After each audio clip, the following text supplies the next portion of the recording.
6 clips, 1 gunship. A few minutes of infrared and electro-optical video recorded over the Gulf of Oman in September 2021 and held back for nearly 5 years. On August 7, 2026, that footage entered the public record as part of Pursue's 5th tranche, alongside an intelligence report describing what the crew allegedly observed. Multiple cold orbs, erratic formation flying, speeds the report places between 250 and 1,300 miles per hour. No detected propulsion, and, most provocatively, an apparent reaction to cannon fire. The clips exist.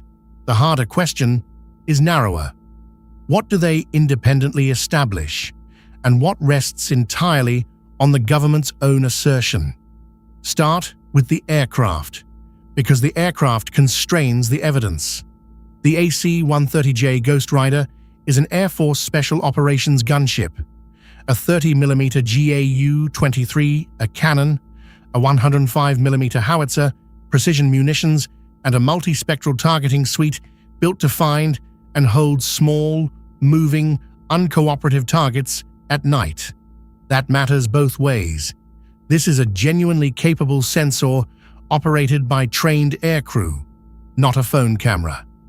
But it is also a targeting sensor, optimized for pointing weapons, not for photogrammetry. The location and timing are unremarkable in one sense. The Gulf of Oman, in 2021, was saturated with drone activity following the Mercer Street tanker attack that July. Separate the report's claims into 2 piles. Observable claims, things the video itself might bear out. Multiple objects, spherical or near-spherical appearance, relative motion, changing spatial arrangement, and weapons employment. Assertion claims, conclusions that require data outside the frame, the specific speed band, the absence of propulsion, and the inference that the objects reacted to being fired upon. The report's own language is careful in places. Terms like no detected propulsion and apparent reaction are hedged. Popular coverage tends to strip those hedges out. No propulsion, they dodged the rounds. That translation is where accuracy dies. An infrared sensor does not detect propulsion. It detects apparent radiance in a specific band, and then a processor maps that to a grayscale image. Cold therefore means one thing only: low thermal contrast against the background, in that band, at that range, through that atmosphere, at that gain setting.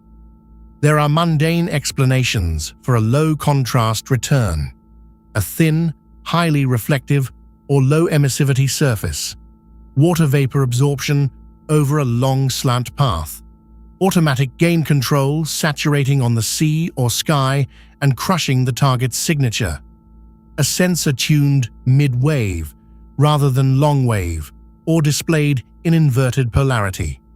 None of that means the objects had engines. It means the footage cannot tell us either way. Now the numbers, 250 to 1,300 miles per hour. An electro-optical turret measures angles. It tells you how quickly something crosses the field of view.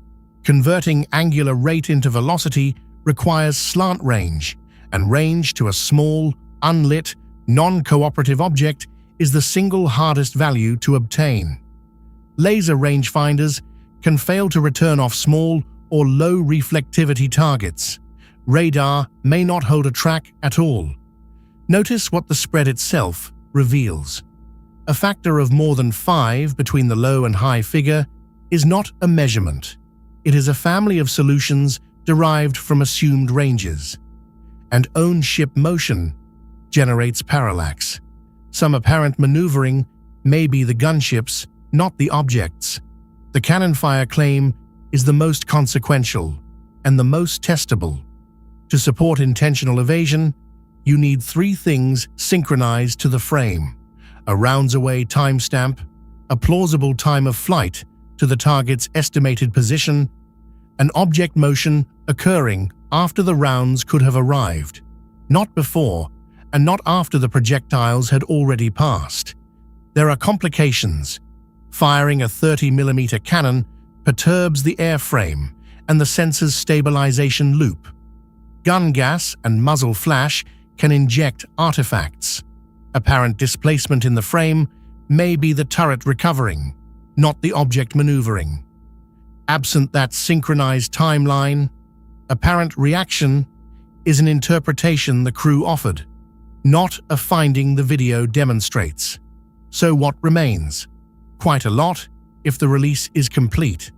Burned-in metadata, aircraft heading, altitude, sensor mode, field of view setting, time code continuity lets independent analysts reconstruct geometry and test whether apparent motion survives correction for platform movement. Unbroken clips matter more than long clips. Cuts destroy the ability to measure rates. So does re-encoding and downscaling before release. And chain of custody is itself evidence. Does the tranche include the mission report, the sensor operator's log, any radar tapes from surface units in the area? Corroborating tracks from a second, independent sensor would move this from anecdote toward measurement faster than any additional footage. There is a precedent that reframes all of this.